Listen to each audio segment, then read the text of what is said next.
Buenos días, estamos aquí con el doctor Iñaki Piñuel y con Elena Rodríguez, ambos terapeutas, expertos en violencia psicológica en sus distintas versiones, en tratamiento de traumas.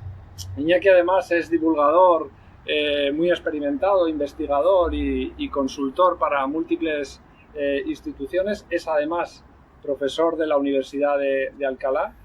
Elena también es profesora del máster de prevención en la Universidad de Las Palmas de Gran Canaria. Y bueno, con el currículum podríamos seguir, es muy extendido. Iñaki además es autor de múltiples libros, bestsellers, muchos de ellos relacionados con la violencia en la familia, en la pareja, en el trabajo, de relaciones de poder, el gran libro Liderazgo Cero, muy potente, el que fue premio Everest en el 2008. Y hoy estamos aquí para hablar de un tema en especial, que es el de la violencia y el acoso en el trabajo.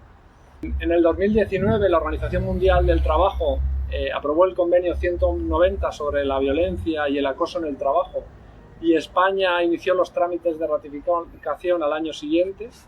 Desde el 2010 el acoso laboral es un delito penal en el que Iñaki participó en todo el proceso de que eso fuese una realidad, con una primera moción en el 2001, si no recuerdo, aprobada por todos los partidos políticos para que pues esta lacra que tanto afecta a las instituciones y a la motivación en el trabajo y la efectividad desaparezca del entorno laboral. Y bueno, pues para empezar, si les parece, lanzar una pregunta: ¿qué es el acoso laboral y por qué pasa desapercibido? Decimos acoso psicológico en el trabajo, porque acoso laboral puede ser acoso sexual laboral o no sexual, y casi siempre estamos hablando de un tipo de violencia psicológica clandestina que ocurre en un entorno laboral, y por entorno laboral hay que incluir desde luego las administraciones públicas, que son primer sector afectado por el acoso en el trabajo, por el acoso psicológico, y que consiste en un continuado y deliberado maltrato que recibe un trabajador a manos de otros, generalmente jefes, pero no siempre, y que consiste en un trato inhumano, degradante, que vulnera su derecho fundamental a la dignidad, al respeto, y que amenaza con causar un daño severo sobre su resistencia psicológica. Por tanto, hablamos de un riesgo laboral de primer orden para quien lo sufre. Esto desde el año 2010 está legislado como un delito del 173 de acoso moral o psicológico en el trabajo, que incorpora hasta 2 años de cárcel e inhabilitación para cargo u oficio. Pero desgraciadamente, como has dicho, todavía hoy es un delito o un ilícito que ocurre a plena luz del día y en plena clandestinidad, porque a quien le ocurre no siempre es consciente de lo que le pasa, y en ese entorno donde ocurre lo que ocurre no se toman las medidas adecuadas para hacer prevención, que es el único modo de terminar con este problema.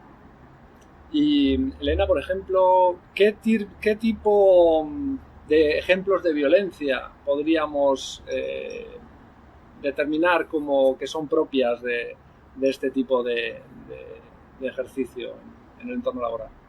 Es bastante curioso porque tenemos asociado la violencia con conductas que aparentemente pudieran ser de ira o agresividad, pero hay otras que son bastante sutiles, que además generan, como dice el doctor Piñuel, algo en el paciente, en el caso que venga de clínica, o en el cliente, en el caso que esté ya en procedimiento judicial, una duda de si realmente eso es una conducta de acoso o de violencia, ¿vale? Yo me voy a referir muchas veces a la violencia en el trabajo, y me voy a referir además gracias a la modificación que se produjo gracias al doctor Piñuel y toda la gente que estuvo luchando por eso, porque si hablamos de prevención de riesgos laborales, y más allá de una tipificación penal, existe la obligación del cumplimiento y velar por la salud del trabajador, como muy bien dicen administraciones públicas. Entonces tenemos personas que pueden ser muy formadas, unas personas que vistas desde fuera, sus propios, por ejemplo, pacientes, si hablamos del ámbito sanitario, que me consta que el doctor Piñuel sabe también la situación, por ejemplo, aquí en la Comunidad Canaria, personas que no es que estén sufriendo simplemente gritos o simplemente vejaciones públicas, sino que en ocasiones las conductas son, por ejemplo, dejarles de ocupar el puesto que por su cualificación tienen y les mueven a otros, o en reuniones de equipo hacer comentarios que pueden ser vejatorios. Uno bastante civilino, que es impedirles la formación, ¿vale? Que parece cualquier cosa, pero cuando hablamos de puestos de alta cualificación es muy relevante. Por lo tanto, lo vas degradando o quitarle personas a su cargo. Y también lo vemos en otros puestos, que es de una forma, además a la hora de instruirlo es muy pesado, como la distribución en una misma categoría del trabajo, cuando chequeamos los turnos, vemos que hay una sobrecarga. Eso sería un exceso de demanda cognitiva como riesgo psicosocial, y además una falta de control de la tarea. Les cargan sin poder hacer nada, con muchísimas más tareas que el resto de iguales, ¿vale? Por lo tanto, no estamos yendo a el grito, que es muy obvio, pero la persona efectivamente experimenta todos los estados que clínicamente son bastante severos y que muchas veces, desgraciadamente, no solo son emocionales, sino también somáticos, en patologías graves. Desde Violencia Cero, uno de los retos es desnormalizar la violencia. Y hoy estamos hablando aquí de este tema precisamente porque el grado de normalización de la violencia en el entorno laboral llega hasta tal punto que es conocido que las propias víctimas no son conscientes de lo que están sufriendo y que aquello que están viviendo no solo no es correcto, no es saludable, sino que ni siquiera es lícito. Entonces, la gran pregunta es ¿cómo podemos identificar que estamos en un caso de acoso, de violencia en el trabajo? No es fácil, porque la víctima de acoso laboral, la víctima de mobbing o de acoso psicológico en el trabajo son términos que utilizamos indistintamente. No sabe que lo es generalmente hasta que ha avanzado un grado bastante notorio de destrucción de su resistencia psíquica. Con lo cual encontramos que su desempeño está alterado a la baja, encontramos que su autoestima está destruida, encontramos que se siente culpable y por tanto merecedor de la suerte que el acosador o grupo de acoso están proyectando sobre él, y por tanto ese trabajador acosado va a pasar muchos meses antes de caer en la cuenta de que tiene un problema. Para cuando cae en la cuenta, el daño en su desempeño es tan grande que ya se ve alterado a la baja. Por tanto, quienes han hostigado, quienes han acosado, quienes han arrinconado, quienes han ninguneado a ese trabajador, han conseguido convertir algo que inicialmente era falso, las imputaciones de mal desempeño, de mala actitud, de mala realización del trabajo, en algo que es parcialmente verdadero, pero que se ha convertido en verdadero gracias al daño que ha proyectado ese propio acoso en la esfera psicológica y también en ese desempeño del trabajador. Por tanto, es una especie de profecía autocumplida. Un trabajador acosado termina agregando en su desempeño alterado a la baja las razones definitivas para terminar de cargárselo limpiamente, cosa que los acosadores habían planificado previamente. Y por eso, pues yo llamo a esto el crimen perfecto. No deja huella, hace que quien resulta violentamente eliminado aparece como digno de ser eliminado. Y por eso la posibilidad de detectar a tiempo este proceso es muy baja, y casi siempre estamos detectándolo ya en fases judiciales o en fases donde el daño psicológico es tan avanzado que ha causado un siniestro laboral, es decir, una baja laboral de larga duración. Una baja larga duración que suele tener como protagonista el trastorno de estrés postraumático, que es el caso más habitual entre las víctimas de mobbing. ¿Y qué le dirían a una persona que se siente incómoda en el trabajo, que cree que está en una situación que empieza a resultar insoportable, que el resto de compañeros y compañeras se le están volviendo en contra y no entiende muy bien qué es lo que está pasando? Todos ellos son indicadores de que estamos hablando de un entorno laboral no saludable, pero sin embargo la persona difícilmente se va a dar cuenta que detrás de eso puede haber una estrategia, ¿no? Entonces, ¿qué podríamos decirle a una persona para encenderle el chip y que conecte con la posibilidad de que esté siendo víctima de acoso laboral, acoso psicológico o mobbing en su entorno? Yo lo que le digo al que me viene por clínica, o sea, cuando de repente uno empieza a ver la causalidad de la sintomatología, y como dice el doctor Piñuel, tiene sintomatología para empezar de estrés postraumático, evitaciones, pensamientos recurrentes, una reacción fisiológica, o sea, se siente mal en su puesto. Y si exploramos y la causalidad indica que pudiera ser laboral, yo automáticamente lo que hago es un esquema que se entrega a esa persona, primero se le informa, que sepa lo que le está pasando para que entienda esa sintomatología y alejarlo de la culpa, que cuesta, hasta con el esquema y los pasos la persona sigue pensando que a lo mejor es su culpa, o sea, es totalmente así. Y lo que hago automáticamente es indicarle los pasos que habría de seguir en la organización, porque si un trabajador está siendo dañado, lo primero que está ocurriendo es que la planificación preventiva y la evaluación de riesgos no está siendo correcta, por lo tanto ha de ser revisado por Vigilancia de la Salud, han de estar implicados los delegados de prevención, que desgraciadamente, tanto en público como privado, en ocasiones el trabajador ni siquiera sabe que existen ni que tienen ese derecho. Hablamos de una ley del 95 con una actualización penal en 2001 y estamos en 2021. Y todavía la gente desconoce que hay unas figuras que en ocasiones están liberados sindicalmente porque son también delegados de personal que han de velar por eso. En otras ocasiones se puede hacer directamente en casos que son ya sangrantes, ¿vale? Que la persona viene después de haber recibido atención hospitalaria por una agresión al puesto de trabajo. Hay una fórmula también, pese a que la persona está debilitada, a veces decanta esa opción, que es la denuncia en inspección de trabajo. La inspección de trabajo tiene un protocolo que cuando hay una denuncia de algo, el inspector se desplaza y ha de investigar, y así es, así se recoge en las guías de la inspección de trabajo qué es lo que está ocurriendo. Por lo tanto, hay que revisar las condiciones laborales para efectuar un cambio y velar siempre por la salud de ese trabajador. Lo más importante, que tenga fortaleza para hacerlo, porque habitualmente están en condiciones deplorables. Y hay que decir una cosa, no hay que olvidar que el trabajador que sufre mobbing sufre además la sensación de que tienen razón quienes le hostigan y por tanto una víctima que se siente culpable se queda paralizada, no se va a defender.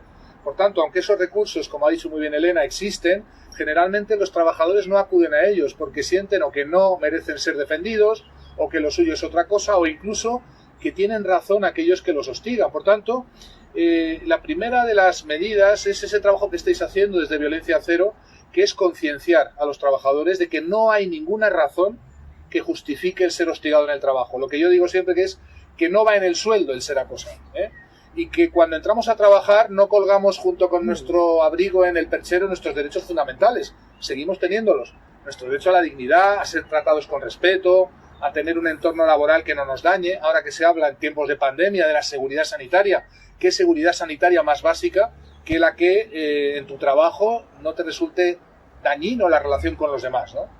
El problema cuál es que el trabajador acosado se siente culpable, ha internalizado, ha sido inoculado dentro de él la culpabilidad y esta culpabilidad es muy dañina porque evita tanto la denuncia interna como también la reivindicación de su propia inocencia y permite que los acosadores avancen socialmente proyectando una ficción en torno a la víctima de que ésta merece el maltrato que está sufriendo. Y por esa proyección, todos alrededor de la víctima, no digo ya los que acosan, sino los que están percibiendo el problema, incurren en el denominado error básico de atribución, que es un mecanismo que los psicólogos conocemos desde los años 60, que explica por qué las personas normales, sin ser malas, ni psicópatas, ni nada parecido, tendemos a percibir en las víctimas rasgos, disposiciones, actitudes que explicarían por qué son víctimas. Es decir, imputamos a la víctima ser merecedora de lo que le está pasando y por tanto abandonamos a la víctima. De ahí que lo más importante para la gente que está escuchando esta emisión, para vuestro trabajo desde violenciacero.org, saber que el que está viendo el proceso puede ser determinante como ayuda, como solidaridad inmediata, como un testigo no mudo de ese proceso de destrucción que si no, pues corre el riesgo de terminar siendo como habitualmente es un todos contra uno. Un todos los que acosan, pero también el entorno que se aparta, que piensan algo habrá hecho, que piensan que mejor no acercarse y por tanto que desasisten a la víctima en un momento crucial donde la solidaridad debería ser fundamental. Gracias por el apunte, porque precisamente ese es el fundamento de Violencia Cero, aprender a identificar lo que, aun siendo normal, no es lícito y es mucho trabajo lo que nos queda, esos esos ninguneos, esas humillaciones encubiertas, esa reducción del rango, etcétera, etcétera, que podemos entender como normales y sin embargo no afectan positivamente ni a la motivación en el trabajo ni al desempeño. Y bueno, pues en el trato que tenemos con víctimas sí hay una situación que es clave, y es el apoyo de las familias, de las amistades, y muchas veces a las víctimas les cuesta explicar a sus allegados, a la gente que quieren y que les puede ayudar, la gravedad de lo que están sufriendo. ¿Por qué? Porque todo lo que van a relatar son pequeñas gotas, que son pequeñas acciones que pueden parecer inconexas, pero que realmente la víctima se siente destruida. Y eso es muy difícil que entienda la gente que tienen alrededor, y sin embargo consideramos que es crucial desde aquí transmitir a las familias y a las amistades lo que deben entender a este respecto, ¿no? Sí, a mí me gustaría apuntar en relación al trabajo que hace Violencia Cero, la Alianza. Tenéis diseñado un iceberg de conductas que son violentas y otras no. Es decir, arriba son esas obvias, pero luego están todas abajo. Si nos vamos a intervenir en la conducta humana, no siempre es sencillo cambiar la conducta, aunque la persona sepa que la que está haciendo no es la más segura o la más sana. Y eso pasa mucho cuando intentamos meter modelos, por ejemplo, sistemas de intervención según el comportamiento.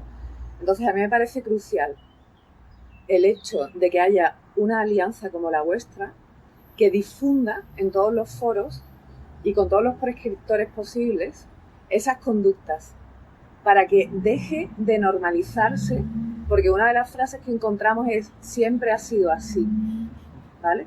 Entonces, vamos a buscar un poco que el que lo está viendo, y voy a poner un ejemplo muy cruel, ¿vale? Pero las guerras mundiales y las grandes salvajadas no las han hecho esos dictadores con sus propias manos, sino que tenían unos ejércitos que por motivos diversos, ¿vale? Justamente por jerarquía social, los sistemas de sometimiento y dominancia, y por muchas historias más que no entramos porque no es objeto, al final toleran. Entonces, para mí ahora mismo en esta fase es casi más importante que todos los que están visualizando esa conducta, que saben que es violenta, porque no quisieran que se la hicieran a ellos, dejen de sentirse bien sin hacer nada. O sea, buscar un poco el cambio social, porque en el momento que eso se dé, esa normalización va a ser totalmente erradicada, o por lo menos ya no va a ser tan tolerada, ¿vale? Pero estamos justo, yo creo ahora mismo, no sé si tú lo ves igual, como en un cambio de paradigma. Ya no queda tan bien, ¿vale? Esa agresividad en el puesto. Lo cual hace que precisamente hacer visible lo invisible de estas conductas que tradicionalmente se habían banalizado y trivializado como, bueno, normalizadas, es muy importante en este momento, puesto que la sociedad ha alcanzado un nivel de conciencia de las que yo denomino violencias evidentes, o las violencias grosso modo, las violencias físicas, directas, las agresiones, pero seguimos, y estoy hablando también no solo del mobbing laboral, sino también del bullying, del acoso escolar, seguimos todavía mirando a otro lado hacia conductas que causan verdadero daño psicológico y que luego los psicólogos tenemos que tratar, y que además sabemos ya desde hace décadas, porque esto está investigado ya, que correlacionan mucho más esas conductas aparentemente anodinas, pero cuya repetición en un entorno inescapable como es la escuela o como es el trabajo van generando una quiebra paulatina en la resistencia psíquica. Sabemos que esas conductas son responsables de la aparición del síndrome de estrés postraumático en su modalidad de morada, es decir, que va instalándose insidiosamente un cuadro que la propia víctima no identifica y que tampoco tiene unas violencias muy graves a la vista. Por tanto, cabe confundir eso con una depresión, con un cuadro clínico de otro tipo, con un cuadro de estrés laboral, con un problema de ansiedad, cuando lo que es verdaderamente un cuadro de daño psicológico. Y hay que acostumbrarse a hablar de las causas de esos daños psicológicos, porque tienen verdaderas causas dentro de relaciones que son tan tóxicas como esa radiación igual de media intensidad que puede tener una central nuclear que emite fugas de radiactividad que nadie advierte y que poco a poco va envenenando el entorno, el ambiente, sin que nadie lo advierta.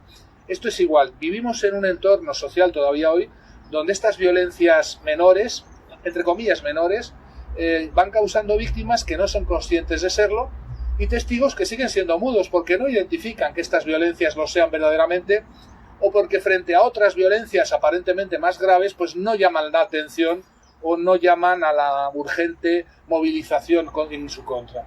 Y esto yo creo que es algo que hay que poner en valor de la actividad que estáis realizando desde Violencia Cero, el poder explicar la repercusión que tiene desde el estilo parental dentro de las familias. Hemos escrito hace poco el libro Familia Cero, donde hablamos de tantísimas víctimas de familias disfuncionales que ignoran que lo son, porque banalizaron y trivializaron esas violencias en sus familias, ¿no? Hasta el bullying escolar, el acoso escolar, donde se sigue trivializando el poner motes, el insultar, el ridiculizar a un compañero, el reírse de él como una cosa de bromas de niños, ¿no? Por supuesto, hasta el trabajo, donde todavía hoy en muchos entornos laborales se banaliza y se trivializan formas de maltrato psicológico que deberían estar erradicadas hace décadas. Estadísticamente estábamos hablando, Iñaki, tú nos comentabas que entre el 10 y el 15% de las personas trabajadoras están siendo víctimas de mobbing. Es decir, no estamos hablando de solo algunas personas o algo ínfimo testimonial. Es un problema muy grave en el entorno laboral y bueno, por eso creo que es importante esto que estamos haciendo aquí, de ponerlo en valor, hablar de ello, porque son porcentajes altísimos. Si lo llevamos al entorno escolar, los datos son mayores aún. Entonces, ¿cómo ven un tema como este en el que la sociedad no es consciente de que hay un problema gravísimo? Sin embargo, los datos nos están diciendo que la realidad es preocupante, ¿no? Claro, un 15%, un 13%, estamos hablando de casi 2 millones de trabajadores que acuden cada día a su trabajo en España pensando que algo malo les va a pasar porque no saben por dónde les va a caer el hacha, ¿no? Diríamos que frente a esos 18 o 20 millones de trabajadores es una parte menor, pero es una parte muy significativa. Son millones de trabajadores, son miles y miles de familias, son hijos que sufren el impacto psicológico de padres que están agotados, destruidos psicológicamente, son relaciones de pareja que se ven al límite por estas situaciones de acoso. No olvidemos que uno de los problemas asociados al mobbing laboral es que inmediatamente se caen también el resto de relaciones sociales y de pareja. Es decir, hablamos de un grado, de una cadena de victimización que no termina solamente en el mundo del trabajo y que llega a afectar hasta a los hijos, las familias, y que no sabemos hasta qué punto puede ser responsable de otros problemas conectados, como por ejemplo la violencia doméstica, ¿no? Estamos hablando, por tanto, de una cifra, que las cifras quedan en la frialdad de los números, pero que representa un porcentaje de sufrimiento en el mundo del trabajo y en el mundo social y personal y familiar tremendo. Y llama mucho la atención leyendo tus vídeos y en las distintas conferencias y vídeos que hay grabados, que respecto a las víctimas el problema es muy llamativo en el sentido que cuál es su condición como trabajadores, ¿no? Estamos hablando de gente que precisamente motivada tendría muchísima capacidad de aportar a la empresa y no son precisamente gente para prescindir en una organización. Yo suelo decir, y esto es una cosa que los clínicos vemos una y otra vez, las víctimas que atendemos de acoso laboral son los mejores entre los trabajadores de ese entorno laboral. ¿Por qué? Pues porque obviamente para eliminar a un trabajador que es un maula, que es un manta, que no funciona, no hace falta hacerle mobbing. Es mucho más fácil. Hay que hacerle mobbing, hay que acosar a aquel que es brillante, que es válido, que tiene el respeto, el aprecio de clientes, de compañeros, de proveedores. Es decir, se practica el mobbing contra aquellos trabajadores válidos, no, mucho más que válidos, a veces brillantes, pero que a cambio han concitado sobre ellos la envidia, la animadversión de otros, incluidos sus propios jefes. No hay que olvidar que 2 de cada 3 casos de mobbing son practicados por jefes directos y que se ven amenazados por este buen desempeño, por este buen hacer, por esta buena imagen profesional, pero que personalmente causa esa envidia, esos celos, ese resentimiento que después desencadena las actuaciones hostiles contra la víctima.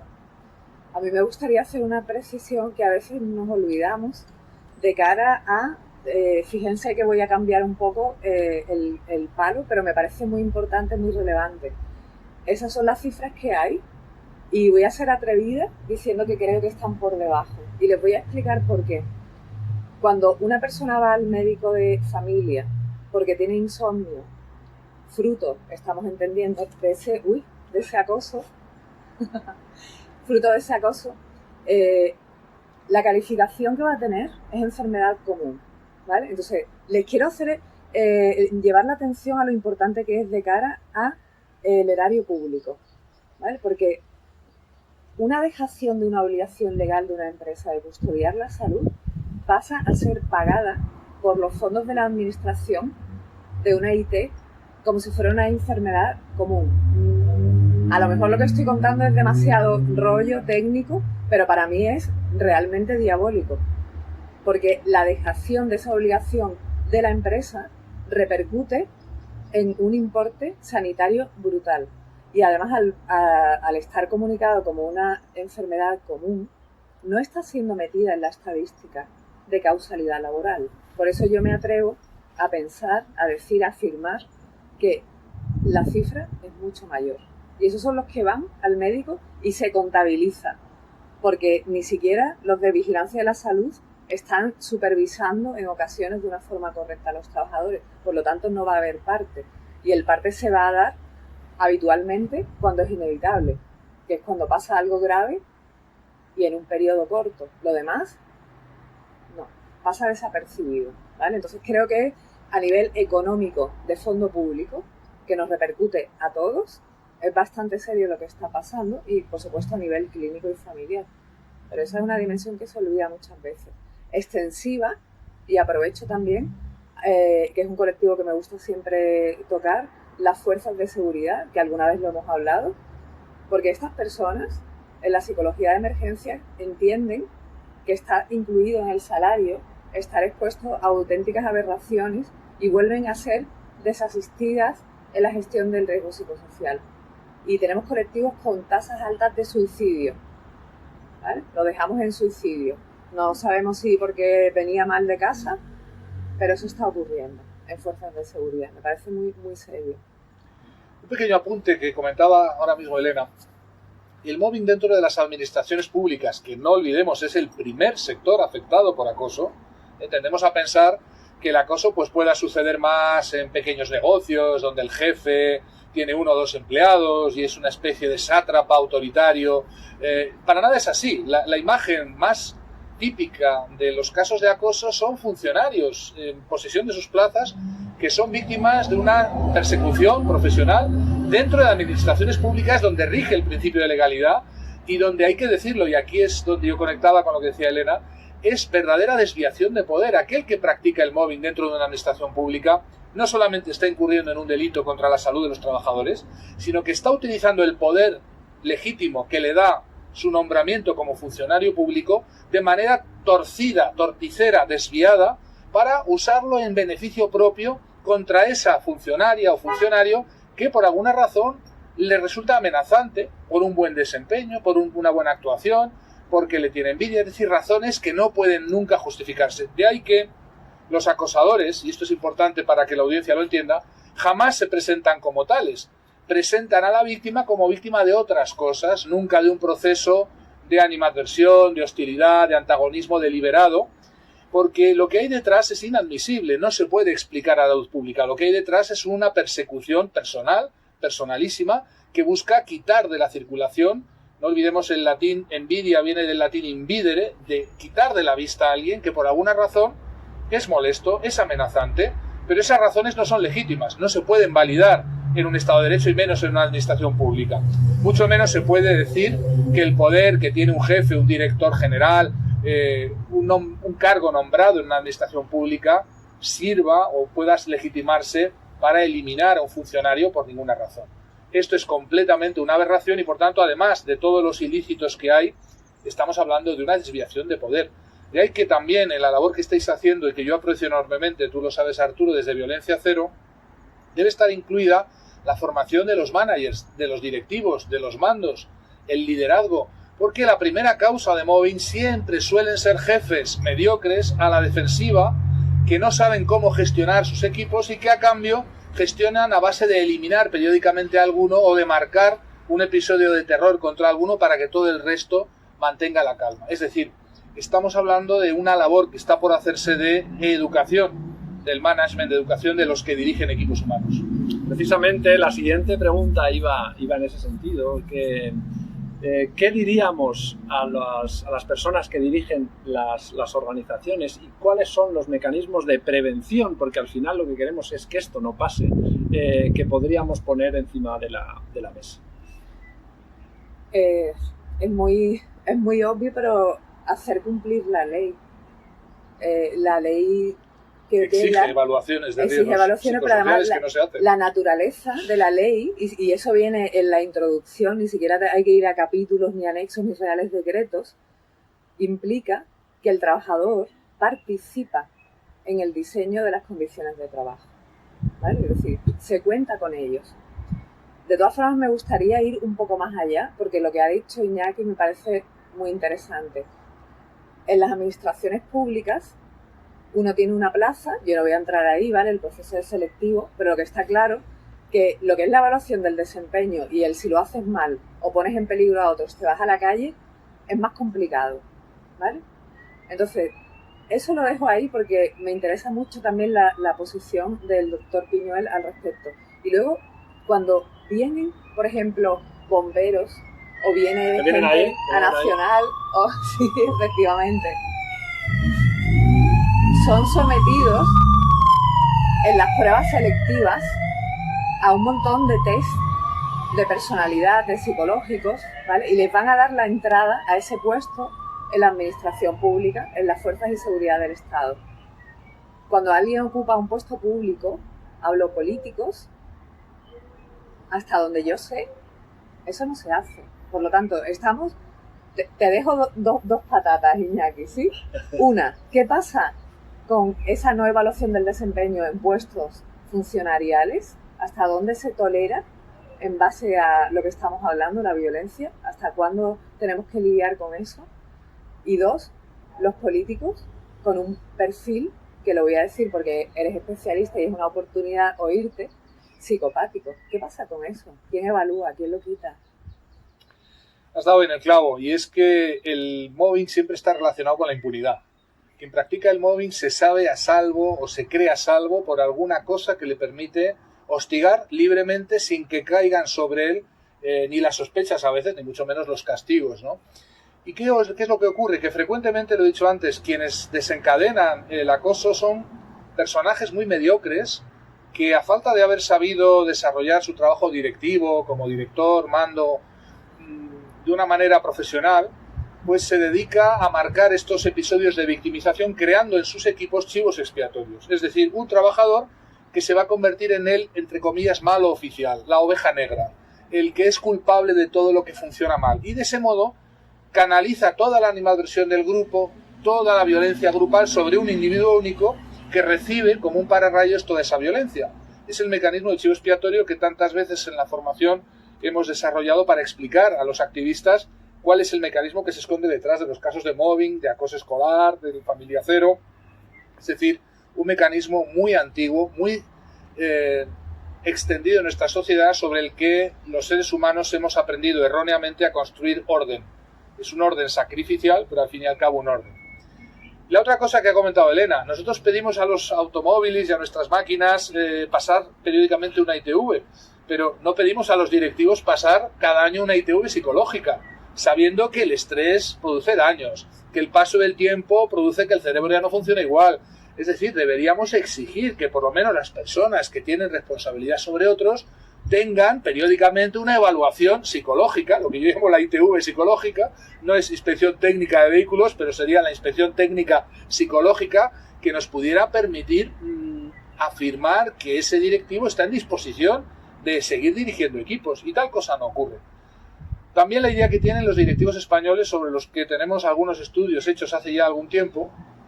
Primer dato, 36% de las plantillas en España harían examinar a sus jefes por un psicólogo. ¿Qué está pasando? Pues que no tienen dudas acerca de su estabilidad mental. Segundo, los directivos españoles siguen pensando que esto de dirigir equipos o el management, el liderazgo, es como el arte de las folclóricas, que uno lo lleva dentro y lo tiene que sacar para afuera, y es algo genuino, de genio, ¿no? De la palabra genio, genuino, algo espontáneo, y cuando nada más lejos de la realidad. A dirigirse aprende, a comunicarse aprende, a dar feedback de algo que no está uno de acuerdo, feedback negativo, se aprende.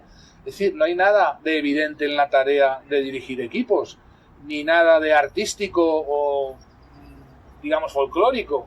Entonces, esa idea loca y equivocada lleva a que el directivo español, desgraciadamente, es un directivo muy poco profesionalizado. El jefe medio español es alguien que fue promocionado por competencias que realizaba adecuadamente en el puesto inmediatamente inferior, vamos a suponer un buen contable, pero que a la hora de promocionar a jefe o director de contabilidad se encuentra siendo una calamidad. Tiende a ascender hasta alcanzar, como dice el principio de Peter, su máximo nivel de incompetencia. Y una vez alcanzada ese máximo nivel de incompetencia, pues es desde donde se siente amenazado y practica esa tortura psicológica que llamamos el mobbing. Pues fíjense qué interesante. Estamos en un contexto en donde ya existe una ley que avala la situación y la solución.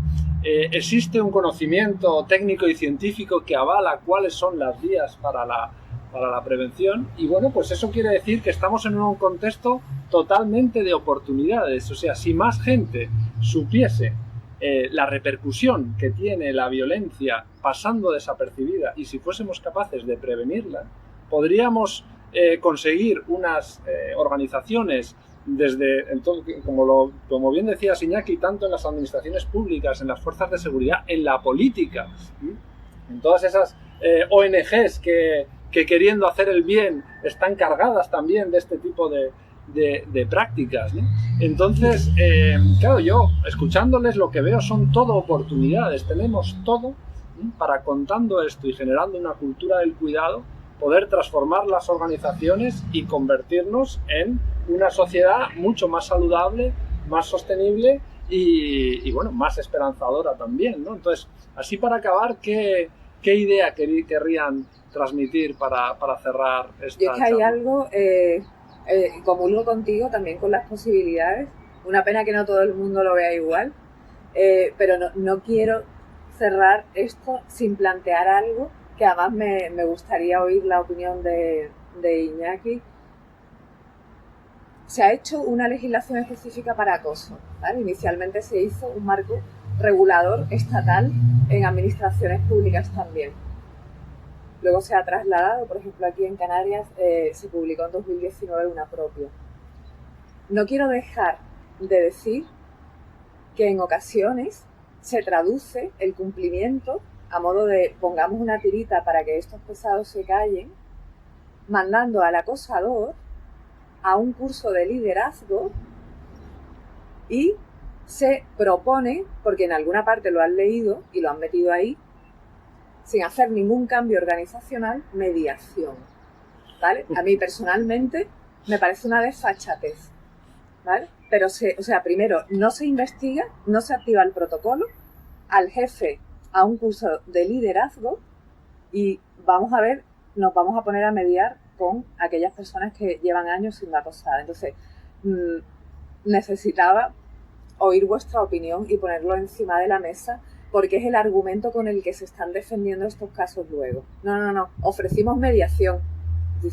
¿Para qué, Iñaki? Bueno, hay que decir que yo recuerdo cuando por primera vez hablé de mobbing en las Islas Canarias, que hay que reconocer a los canarios ser pioneros en cuanto al asociacionismo contra el mobbing.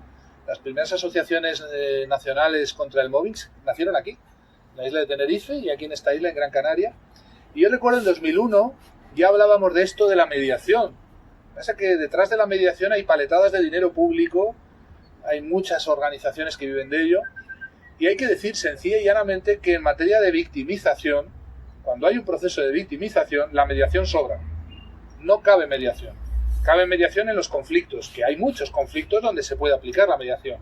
Pero desde el momento en que hay una víctima y un victimario, aplicar la mediación significa colocar a ambas partes en un pie de igualdad moral que no tiene un proceso de victimización. ¿Dónde mediaríamos? sabiendo que A, el victimario, quiere eliminar a B, la víctima, y lo que quiere la víctima es no ser eliminada por el victimario. ¿Dónde intermediaríamos? ¿Dónde lo dejaríamos? ¿Tendría que la víctima que ceder algo y el victimario ceder algo? Es decir, la víctima dejarse destruir parcialmente.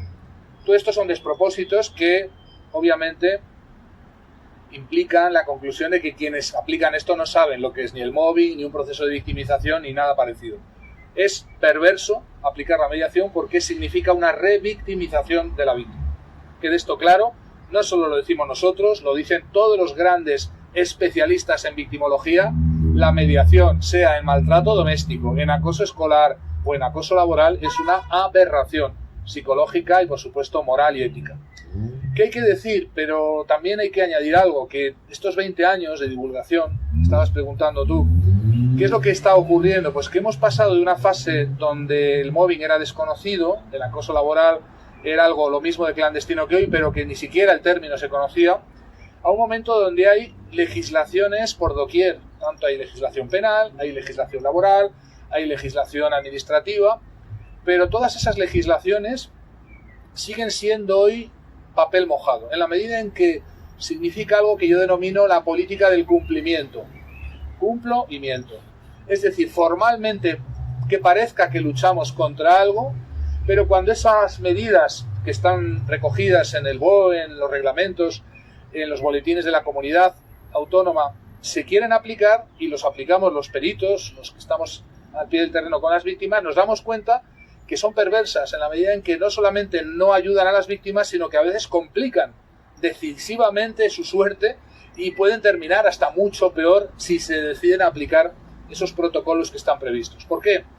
Pues porque todavía no hay la sensibilidad social, ni técnica, ni tecnológica, diríamos, entre los profesionales de la prevención, entre los profesionales del derecho.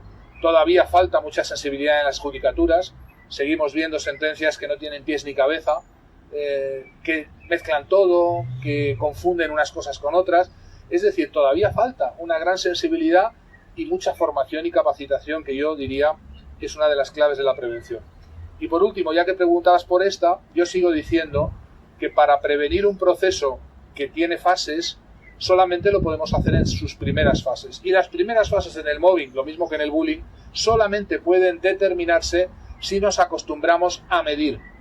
Y medir significa preguntar a los trabajadores sistemáticamente, frecuentemente, por qué les está ocurriendo en el trabajo. ¿Qué te está pasando? ¿Te está ocurriendo esto? ¿Te está ocurriendo esto? ¿Con qué frecuencia? Y claro, preguntar a los trabajadores es lo mismo que preguntar a los niños con bullying. Significa aceptar darnos una mala noticia, que es que como preguntemos por estas prácticas, nos las vamos a encontrar. Y si nos las encontramos, nace la obligación de intervenir.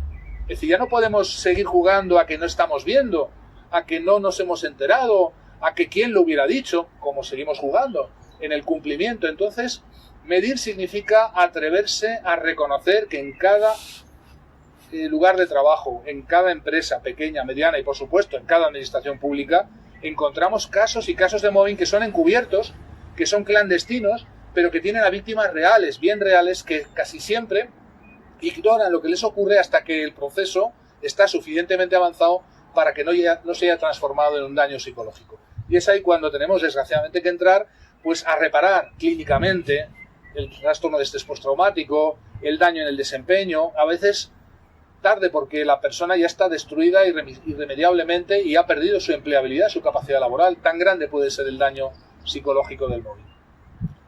Bueno, pues darles infinitas gracias por estar aquí, por atendernos, por estar siempre que acudimos a ustedes, felicitarles por la labor que hacen y que me consta que es muy importante. Felicitaros a vosotros, Arturo, por el trabajo que hacéis desde Violencia Cero, con todo el activismo que yo veo en estos últimos años ha crecido mucho más, todavía más en Canarias, y yo os animo a que sigáis este trabajo y que sigáis siendo el aldabonazo en tantas conciencias dormidas y tantos políticos que siguen apuntándose al cumplimiento, y que seáis un factor para que ese cumplimiento, yo creo que lo estáis siendo, deje de producirse y se produzcan medidas reales en favor de las víctimas reales. Yo os animo a que lo sigáis haciendo y os felicito.